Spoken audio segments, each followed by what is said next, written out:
سامعین محترم، عقیدہ ختم نبوت کا دفاع اللہ رب العالمین نے اپنے قرآن مجید میں کیا، اور اس عقیدہ ختم نبوت کا بیان کائنات کے امام جناب محمد الرسول اللہ صلی اللہ علیہ وسلم نے اپنے فرامین احادیث میں بیان کیا، اور اسی عقیدہ ختم نبوت کی خاطر صحابہ کرام رضوان اللہ علیہم اجمعین نے اپنی جانوں کے نذرانے بھی پیش کر دیے۔ تو آج کے خطبہ جمعۃ المبارک میں 7 ستمبر 1974 کے تحت میں آپ احباب کے سامنے عقیدہ ختم نبوت اور قادیانیت کے کچھ عقائد بیان کرنا چاہتا ہوں۔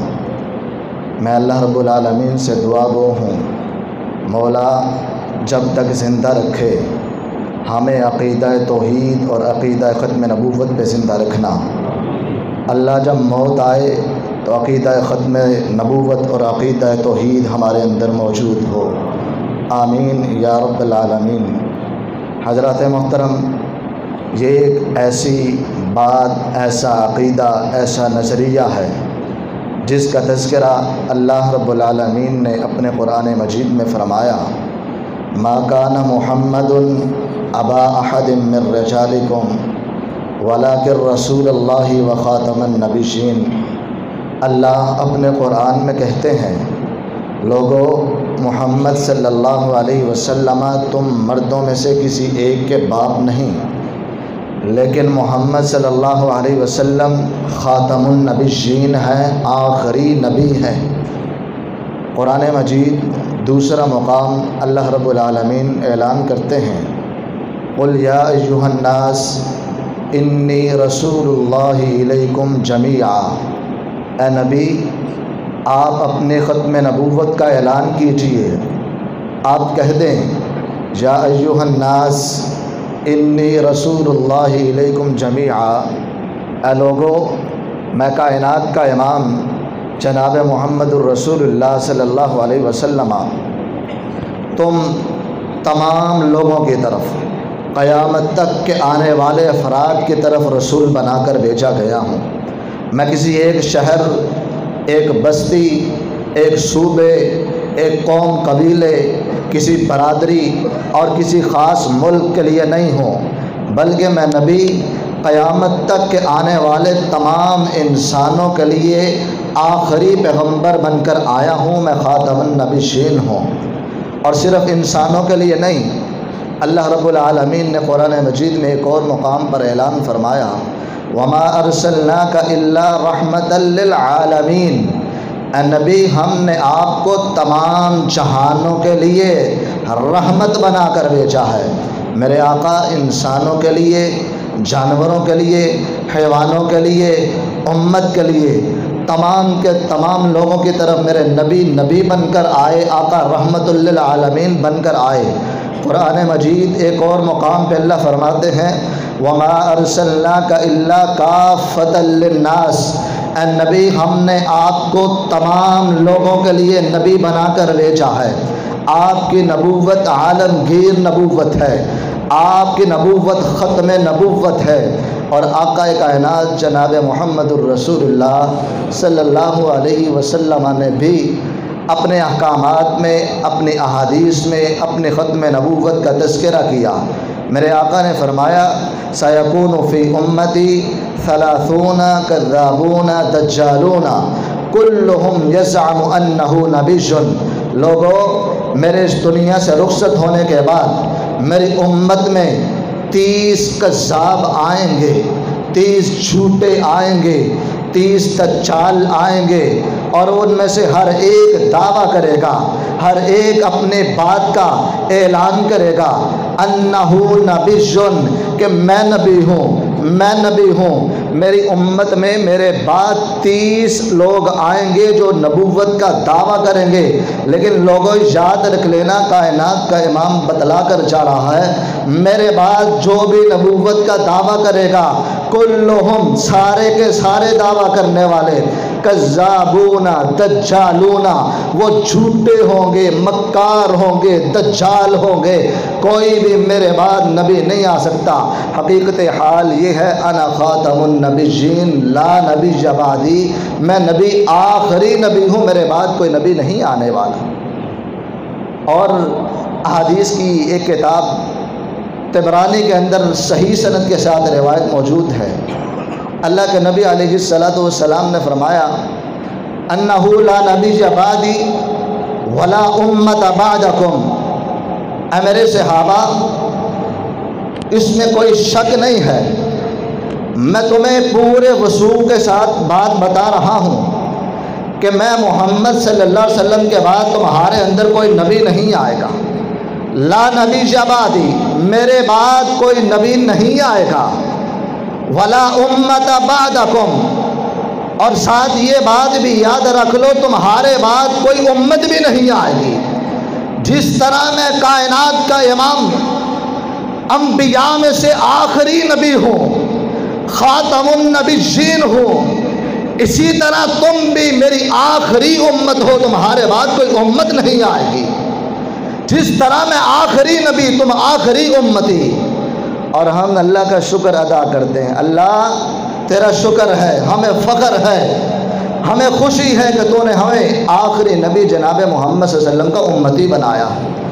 اللہ تیرا احسان ہے، تو نے ہمیں محمد صلی اللہ علیہ وسلم کا امتی بنایا۔ انشاءاللہ قیامت کے دن اپنے نبی کے ہاتھوں حوض کوثر کا پانی تو نصیب ہوگا۔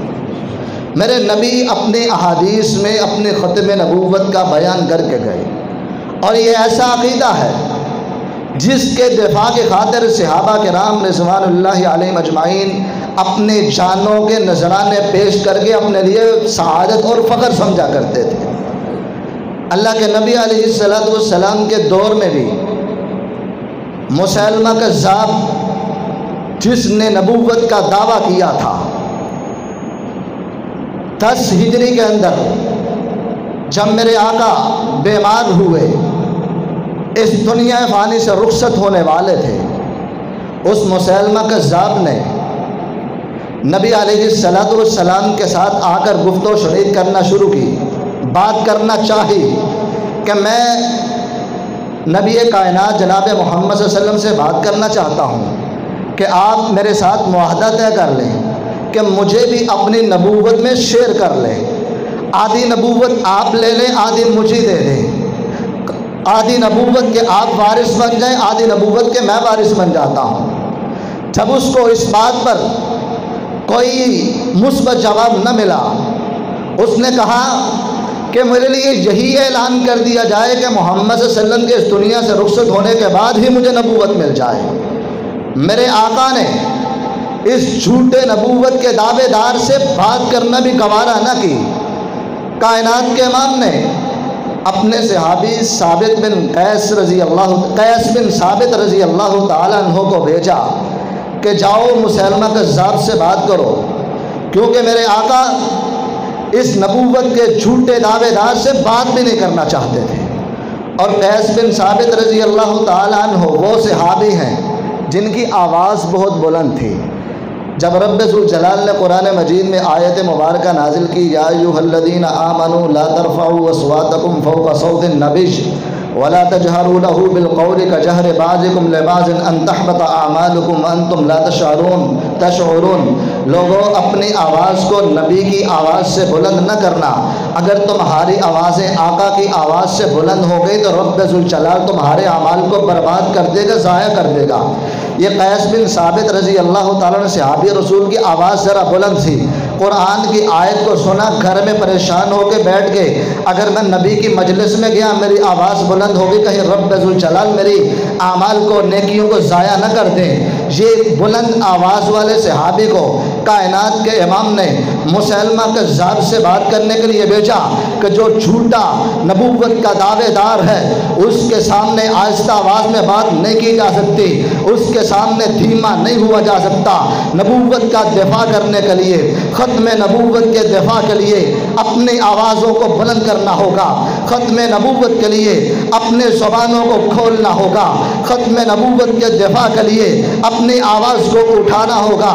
کائنات کے امام نے قیس بن ثابت رضی اللہ تعالیٰ عنہ کو اس سے مکالمے کے لیے بھیجا اور میرے نبی نے کہا اس جھوٹے دعوے دار کو کہہ دینا تم آدھی نبوت کی بات کرتے ہو، تم میرے اس دنیا میں جانے سے بعد نبوت کی بات کرتے ہو۔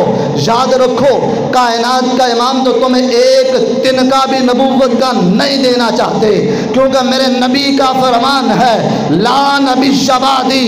لوگوں رب ذوالجلال نے قرآن میں آیت مبارکہ نازل کر دی ہے اليوم اکملت لکم دینکم واتممت علیکم نعمتی۔ لوگوں رب ذوالجلال نے تمہارے لیے دین مکمل کر دیا ہے، شریعت مکمل ہو چکی ہے، اسلام ایک مکمل ضابطہ حیات ہے، اسلام کی تعلیمات مکمل ہو چکی ہیں۔ اب اس امت کے لیے کسی نبی کی ضرورت باقی نہیں رہی۔ لا نبی شبادی، اب میں محمد صلی اللہ علیہ وسلم کے بعد کوئی نبی نہیں آ سکتا، اس لیے اس جھوٹے نبوت کے دعوے دار کو کہہ دو اے قیس بن ثابت میرا پیغام پہنچا دو۔ کائنات کا امام تو کہتا ہے میں تمہیں ایک تنکا بھی نبوت کا دینا گوارا نہیں کرتا، کیونکہ رب ذوالجلال نے میرے بعد کسی نبی کو بھیجنا ہی نہیں۔ حضرات محترم، اسی 10 نبوی میں 10 ہجری میں نبی کائنات علیہ السلام کے پاس کسی مسیلمہ کذاب نے ایک خط لکھا کہ میں مسیلمہ رسول اللہ کی طرف سے محمد الرسول اللہ کو خط ہے، آج مجھے آدھی نبوت دینے خط لکھنا شروع ہو گیا۔ آقا کائنات کے پاس جب اس کا کوئی خط لے کر قاصد اور سفیر آیا، میرے نبی نے خط پڑھا، میرے آقا نے سفیر سے سوال کیا کیا تمہارا بھی یہی نظریہ ہے جو مسیلمہ کذاب کا ہے؟ کیا تم بھی اس کو نبی مانتے ہو؟ انہوں نے کہا ہم بھی نبی مانتے ہیں۔ کائنات کے امام نے فرمایا اگر اصول اور دستور قانون کے مطابق سفیر کو قتل کرنا ناجائز نہ ہوتا تو میں تم دونوں کو قتل کر دیتا کہ تم نبی کی نبوت پہ ڈاکہ ڈالنے والے ہو، لیکن میں نبی تم کو اس لیے چھوڑ رہا ہوں کہ سفیر کو قتل کرنا جائز نہیں ہے۔ میرے آقا نے جواب میں مسیلمہ کذاب کو خط لکھا اور حبیب بن زید رضی اللہ تعالیٰ عنہ صحابی رسول کو قاصد بنا کر بھیجا۔ میرے آقا نے اس کو وہی خط لکھا جو قیس بن ثابت کو پیغام دیا تھا کہ تم آدھی نبوت مانتے ہو، مجھ سے سوال کرتے ہو، جبکہ میرا اعلان یہ ہے لا نبی شبادی، میرے بعد کوئی نبی نہیں آئے گا، تمہیں کوئی نبوت نہیں مل سکتی۔ اس ظالم نے حضرت حبیب بن زید رضی اللہ تعالیٰ عنہ سے پوچھا کیا محمد صلی اللہ علیہ وسلم کو رسول مانتے ہو؟ اس نے کہا مانتا ہوں۔ صحابی رسول نے کہا میں مانتا ہوں۔ کہا مجھے نبی مانتے ہو؟ صحابی رسول نے کہا میں آپ کی بات سننے سے بہرا ہوں، مجھے آپ کی بات نہیں سنتے۔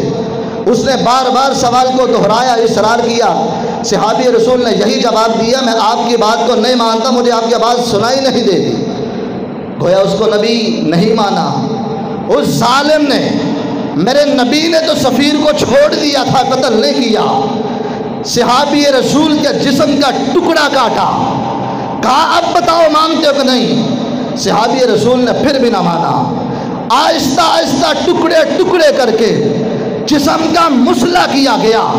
صحابی رسول ختم نبوت کا دفاع کرتے ہوئے اپنی جان کا نذرانہ تو پیش کر دیا، اپنے جسم کے ٹکڑے تو گوارا کر لیے، لیکن نبی کی نبوت پہ ڈاکہ ڈالنا گوارا نہ کیا، اور امت کو یہ سبق دے دیا۔ اور نبی کا نام لینے والوں، کائنات کے اندر اگر تمہارے جسموں کو نوچا بھی جائے، تمہارے جسم کی بوٹیاں بھی کر دی جائیں، تمہیں چیر کے رکھ بھی دیا جائے، کبھی بھی نبی کی ختم نبوت پہ کمپرومائز نہ کرنا، یا اپنی ڈپلومیسیاں نبی کے عقیدہ ختم نبوت پہ نہ چلانا۔ صحابی رسول نے اپنی جان کا نذرانہ پیش کر بھی عقیدہ ختم نبوت کا دفاع کیا۔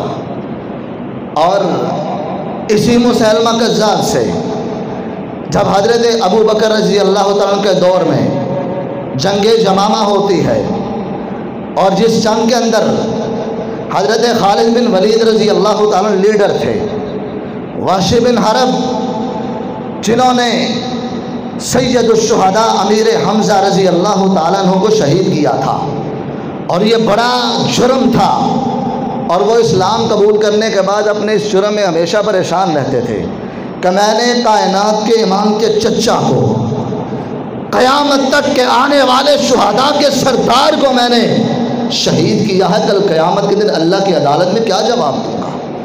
لیکن جب جنگ یمامہ ہوئی، یہی صحابی رسول وحش بن حرب، مسیلمہ کذاب ان کے نشانے پر آتا ہے، انہوں نے نشانہ باندھا، نیزہ مارا، مسیلمہ کذاب کو جہنم واصل کیا، اور پھر وحش بن حرب اپنے آپ کو تسلی دیا کرتے تھے، وحشی تیری نجات کا ذریعہ بن چکا ہے، قیامت کا دن ہوگا جب اللہ کی عدالت لگے گی، میدان محشر میں مجھے کھڑا کیا جائے گا، رب پوچھے گا وحشی تو نے سید الشہداء کو شہید کیا تھا، تم نے کائنات کے امام کے چچا کو شہید کیا تھا۔ میں کہوں گا مولا اگر میں نے اس دھرتی پر سید الشہداء کو شہید کیا تو میں نے اسی نیزے سے مسیلمہ کذاب کو بھی قتل اور جہنم حاصل کیا، جو میرے نبی کی نبوت پہ ڈاکہ ڈالنے والا تھا، میں نے آقا کی نبوت کا دفاع بھی کیا۔ اللہ میری اس نیکی کے بدلے میں میرے اس جرم کو معاف فرما دے۔ صحابہ کرام رضوان اللہ علیہم اجمعین تو ختم نبوت کا دفاع کر کے اپنے لیے اعزاز سمجھتے تھے، وہ آج کچھ دیوس آدمی اپنے بارے میں بڑا نرم گوشہ رکھتے ہیں، جناب ان کو کچھ نہ کہو، کلمہ تو پڑھتے ہیں نا، ان کے بارے میں سخت رویہ نہ اپناؤ۔ ارے صحابہ کرام رضوان اللہ علیہم اجمعین کو کیا کہو گے؟ میرے آقا نے بدر بھی لڑی، احد کا میدان بھی سجا، خندق بھی ہوئی، حنین بھی ہوا، اور جنگ صفین بھی ہوئی، سارے معاملات ہوئے، ساری جنگیں ہوئیں۔ میرے کائنات کے امام جناب محمد الرسول اللہ صلی اللہ علیہ وسلم کی زندگی میں غزوہ خیبر ہوا، ان تمام جنگوں میں، بدر میں، احد میں، حنین میں، غزوہ خندق میں اور غزوہ خیبر کے اندر، یہ تمام غزوات میں تقریباً 250 سے 300 صحابہ ٹوٹل تعداد میں شہید ہوتے ہیں۔ لیکن جب نبی کی عقیدہ ختم نبوت کی بات آئی، اسی جنگ یمامہ میں تاریخ میں مختلف روایات موجود ہیں۔ ایک روایت میں ہے عقیدہ ختم نبوت کے دفاع میں 500 صحابہ کرام شہید ہوتے ہیں، ایک روایت میں ہے 700 صحابہ شہید ہوتے ہیں۔ تاریخ کی ایک روایت میں یہ بات بھی لکھی ہے 1200 صحابہ عقیدہ ختم نبوت کے دفاع میں جنگ یمامہ میں شہید ہوتے ہیں۔ گویا نبی کی ساری زندگی میں تمام جنگوں میں تقریباً 300 صحابہ شہید ہوئے، اور عقیدہ ختم نبوت کے دفاع میں ڈبل ٹرپل صحابہ کرام رضوان اللہ علیہم اجمعین شہید ہوتے ہیں۔ اور جنگ یمامہ میں تو کثیر تعداد میں قرآن کے قاری، علماء کرام، قراء اور حفاظ عقیدہ ختم نبوت کے دفاع میں شہید ہوئے۔ اور اسی جنگ یمامہ میں تاریخ کے اوراق میں لکھا ہے صحابہ کرام رضوان اللہ علیہم اجمعین نے 21,000 یہ جھوٹے نبوت کے اور ان کے حامیوں اور پیروکار کو جہنم واصل کیا تھا۔ تم نبی کے صحابہ کے بارے میں کیا کہو گے؟ کیا نبی کے صحابہ کا رویہ بھی سخت تھا؟ آقا کے صحابہ نے اپنی جانوں کے نذرانے پیش کر دیے، آج کچھ لوگ ان کے بارے میں نرم گوشہ رکھنے والے، ذرا ان کے عقائد پر تو نظر دوڑائیے گا۔ وقت کے اختصار کے مد نظر رکھتے ہوئے میں اب احباب کے سامنے ان کے چند ایک عقائد کی طرف توجہ دلا کر بات کو آگے چلانا چاہتا ہوں کہ یہ لوگ اللہ رب العالمین کے گستاخ ہیں، تمام انبیاء کے گستاخ ہیں، جناب محمد الرسول اللہ صلی اللہ علیہ وسلم کے گستاخ، قرآن کے گستاخی کرنے والے، فاطمہ الزہرا رضی اللہ عنہ کی گستاخی کرنے والے، امہات المومنین کی گستاخی کرنے والے، حسنین و کریمین کی گستاخی کرنے والے۔ ان کی کتاب تذکرہ، جس کو وحی مقدس کہا جاتا ہے، جس کو وحی مقدس کہا جاتا ہے، کہ مرزا کو جو وحییں نازل ہوتی تھی، کشف آتے تھے، الہام ہوتے تھے، بڑے پاکیزہ تھے، وہ ان کی روایات یہاں پہ قرآن کے طور پر انہوں نے اپنے ایک الگ سے قرآن تذکرہ بنایا، کتاب کا نام ہے، ہمارے پاس گھر میں موجود ہے۔ اس کے اندر سارے حوالہ جات موجود ہے، بات اختصار سے کر کے اگر کسی نے حوالہ دیکھنا ہو تو ثبوت سے پیش کر سکتا ہوں۔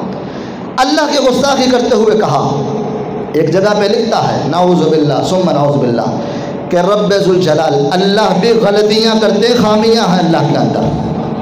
اور ایک مقام پر کہا مجھے کشف ہوا کہ میں خود خدا ہوں، میں نے خود سے آسماں بنائے، میں نے زمین بنائی، میں نے مخلوقات بنائی۔ اور اسی کتاب میں ایک مقام پر جا کے لکھتا ہے میں نے رب کو دیکھا، رب میرے باپ کی شکل میں تھا، نعوذ باللہ من ذالک۔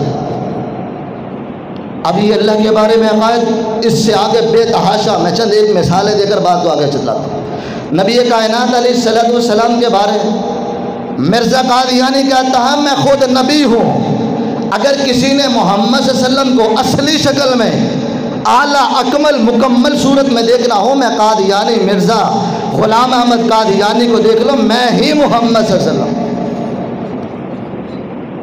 اور کہتا ہے جو قرآن کے اندر نبی کائنات جناب محمد صلی اللہ علیہ وسلم کو یہ بشارت دی گئی نا، انا اعطیناک الکوثر، یہ محمد صلی اللہ علیہ وسلم کو نہیں ہے، مرزا قادیانی میں غلام احمد قادیانی کو اللہ کہہ رہے میں تجھے حوض کوثر عطا کیا۔ قرآن میں جو رب نے کہا ورفعنا لک ذکرک، اے نبی ہم نے آپ کے تذکروں کو بلند کر دیے، یہ مرزا قادیانی کے بارے میں۔ حضرات دلائل اس سے آگے بڑھے ہیں، بے تحاشا عقائد اور نظریات۔ قرآن، اللہ نے قرآن میں کہا انا انزلناہ فی لیلۃ القدر، ہم نے اس قرآن کو لیلۃ القدر میں نازل کیا۔ وہ اپنی اسی تذکرہ کتاب میں کہتا ہے انا انزلناہ فی قریب من قادیان، ہم نے اس قرآن کو قادیان کے قریب نازل کیا۔ اعوذ باللہ من ذالک۔ اپنا الگ سے عربی عبارتیں بنا کے اس کو قرآن بنا کر پیش کر کے امت کے سامنے پیش کر رہے ہیں، اور آج لوگ کہتے ہیں نرم گوشہ ہونا چاہیے۔ صحابہ کرام رضوان اللہ علیہم اجمعین کی گستاخ، اور کہتا ہے میں آدم بھی ہوں، میں نوح بھی ہوں، میں عیسیٰ بھی ہوں، میں ابراہیم بھی ہوں، میں موسیٰ بھی ہوں، میں محمد صلی اللہ علیہ وسلم بھی ہوں، میں اسماعیل بھی ہوں، میں اسحاق بھی ہوں، یعقوب بھی ہوں، تمام انبیاء کے اوصاف میرے اندر موجود ہیں۔ بلکہ ایک مقام پر جا کے لکھتا ہے رب نے مجھے ان تمام انبیاء پر فضیلت اور فوقیت دی ہوئی ہے۔ انا للہ و انا الیہ راجعون۔ اور نرم گوشہ رکھنے والوں، اسی اس کی کتاب تذکرہ کے اندر لکھا ہے، وہ مرزا ملعون کانا اپنی کتاب کے اندر لکھتا ہے جو مجھے نبی نہیں مانتا وہ لعنتی ہے۔ اب ذرا بتلاؤ، آقا کائنات کو چھوڑ کر اس کو نبی مانتے ہو یا نہیں مانتے؟ اگر نہیں مانتا تو اس کانے کی زبان کے مطابق تو لعنتی ہے، تو اپنا گوشہ اور نرم کر کے تو دکھا۔ اگر مانتا ہے تو کائنات کے امام جناب محمد رسول صلی اللہ علیہ وسلم کو قیامت کے دن کیا چہرہ دکھائے گا؟ اور اسی کتاب میں اس نے لکھا ہے، وہ کانا بکواس کرتا ہے کہ جو مجھے نبی نہیں مانتا وہ جہنمی ہے۔ آج نرم گوشہ رکھنے والے اپنے ایمان کا ذرا جائزہ تو لیں، یا تو اس کو نبی مانو، اس کانے کی زبان کے مطابق جہنم سے بچ جاؤ، قیامت کے دن تمہارا جو حشر ہوگا وہ الگ بات ہے، یا پھر اس کی زبان کے مطابق اگر تم نہیں مانتے تو جہنمی ہونا اپنے لیے پھر تم سعادت سمجھ لو۔ آج سوشل میڈیا پہ یہ مرزا چیلم کا ایک بدمعاش اٹھتا ہے اور سوشل میڈیا پہ زبان درازی کرتا ہوا کہتا ہے جناب ہم قادیانیوں کو صرف اس لیے کافر کہتے ہیں کہ وہ ہمیں کافر کہتے ہیں، اگر وہ ہمیں کافر ڈکلیئر کرنا چھوڑ دیں تو میں ان کو کبھی بھی کافر نہ کہوں۔ انا للہ و انا الیہ راجعون۔ اب میں منبر پر کھڑا ہو کر اس کو کیا کہوں؟ جو رب کا گستاخ ہو، میرے نبی کا گستاخ ہو، اللہ کے قرآن میں تحریف کرنے والا ہو، امہات المومنین کی گستاخی کرنے والا ہو، اور تجھے نہ ماننے والے کو کافر اور جہنمی اور ملعون کہے، اور تم اس کے بارے میں نرم گوشہ رکھو۔ جناب اگر وہ ہمیں کافر نہ کہے ہم اسے کافر نہیں کہیں گے، کیونکہ جو یہودی ہے وہ اس سے بڑا کافر ہے، عیسائی ہے وہ اس سے بڑا کافر ہے، یہ اس کے دلائل ہیں۔ ہندو ہے وہ اس سے بڑا کافر ہے، سکھ مت ہے وہ اس سے بڑا کافر ہے۔ یہ نبی کو بھی مانتے ہیں، قرآن کو بھی مانتے ہیں۔ بات تو صرف یہ ہے نا کہ اپنے آپ کی نبوت کا دعویٰ کر دیا، یہ اس کی غلطی ہے۔ اس غلطی کی بنیاد پر اس کو کافر نہیں کہا جا سکتا۔ صرف کافر تو اس لیے کہتے ہیں کیونکہ وہ ہمیں کافر کہتا ہے، کیونکہ اس کا نظریہ ہے جو ہم کو بیعت نہیں کرتا، ایمان نہیں رکھتا، وہ کافر ہے، ملعون ہے، جہنمی ہے۔ اگر وہ ہمیں کافر کہنا چھوڑ دے تو ہم اس کو کافر نہیں کہیں گے، بجائے اس کے چاہے کہ پھر وہ رب کی بھی گستاخیاں کرتا رہے، وہ اللہ کے قرآن کی گستاخیاں کرتا رہے، وہ کائنات کے امام کی نبوت پہ ڈاکے ڈالتا رہے۔ بس ہمیں نہ چھیڑے، نبی کو جو مرضی کہے، قرآن کو جو مرضی کہے، صحابہ کو جو مرضی کہے، امہات المومنین کو جو جی چاہے کرے، بس میری ذات پہ کفر کا فتویٰ نہ لگائے، پھر میں اسے کافر نہ کہوں گا۔ ہاں اگر مجھے کافر کہے گا مجھے بڑی تکلیف ہوتی ہے، میری ذات پہ اٹیک کر رہا ہے، پھر میں تجھے کافر کہوں گا۔ نبی کی ذات پہ اٹیک کر میری شرم حیا نہیں جاگتی، میرے اندر غیرت نہیں آتی، اللہ کو برا بھلا کہہ لے میری غیرت نہیں جاگتی، پھر میں آپ کو کافر نہیں کہوں گا۔ اور نادان بھولے بھائی مسلمان کلمہ گو آج اس کے نظریات کو لے کر طرح طرح کے دلائل گڑھ کے علماء کے سامنے پیش کر رہے ہیں۔ جی ان کو کافر نہ کہو، نرم گوشہ رکھو، اللہ کو مانتے تو ہیں نا۔ او ظالموں تم ان کے عقائد کو پڑھ کے دیکھو، میں ریت کے ٹیلے پر کھڑا ہو کر بات نہیں کر رہا، منبر رسول پہ کھڑا ہو کر بات کر رہا ہوں، ہوش و حواس سے کر رہا ہوں، پوری حجت اور دلیل کے ساتھ کر رہا ہوں۔ قل ہاتوا برہانکم ان کنتم صادقین، اگر زندہ رہنا ہے دلیل کے ساتھ، مرنا ہے دلیل کے ساتھ۔ اگر کسی کو شک ہو میں آپ کے سامنے ان کی تذکرہ جس کو وہ قرآن کا درجہ دیتے ہیں باحوالہ دکھا سکتا ہوں۔ اس کے بعد اگر کسی کا ایمان گوارا نہیں کرتا، اس کی غیرت نہیں جاگتی، تو پھر رب ذوالجلال نے آپ کے لیے فیصلہ رکھا ہے وَهَدَيْنَاهُ النَّجْدَيْنِ، تو راستے ہیں، جس راستے پر چلنا چاہتے ہو چل لو۔ اور انہی عقائد کے بنیاد پر ملک پاکستان میں سن 1974 کے اندر 7 ستمبر میں بھٹو دور میں ہماری پارلیمنٹ میں تقریباً 21 دن ان کے قادیان کے ان عقائد پر بحث ہوئی، گفتگو ہوئی، ان کے بڑے آئے اور انہوں نے بھی بحث کی۔ بالآخر اس بات پر فیصلہ ٹھہرا تھا کہ قادیانی واقعتاً کافر ہے اور دین اسلام سے خارج ہے۔ اس لیے میں پورے احتیاط سے بات کرتا ہوں، ہم چاہتے ہیں کسی کے اوپر کفر کا فتویٰ نہ لگے، ناجائز زیادتی نہ کی جائے، کیونکہ کسی مسلمان کو کافر کہنے والا انسان خود کافر ہو جاتا ہے، لیکن جہاں پہ مسلمان کو کافر کہنے والا خود کافر ہوتا ہے وہاں پہ کافر کو کافر نہ کہنے والا مسلمان سمجھنے والا بھی بڑا گناہ گار ہو جاتا ہے، اس کے لیے بھی وبال ہے۔ اس لیے اگر کوئی کافر ہے اس کے بارے میں اپنے زبان کو کھولو، کافر کہو، شریعت اجازت دیتی ہے۔ رب کے قرآن نے عقیدہ ختم نبوت کا دفاع کیا ہے، کائنات کے امام کے فرامین نے عقیدہ ختم نبوت کا دفاع کیا ہے، صحابہ نے اپنی جانوں کے ٹکڑے کروا کر بھی عقیدہ ختم نبوت کا دفاع کیا ہے۔ اور میری بھی رب سے التجا ہے، اللہ زندگی دینا عقیدہ توحید اور ختم نبوت پہ، اللہ موت دینا عقیدہ ختم نبوت اور عقیدہ توحید پہ۔ اللہ کہنے والے سننے والے سب کو عمل کی توفیق عطا فرمائے۔ وآخر دعوانا ان الحمدللہ رب العالمین۔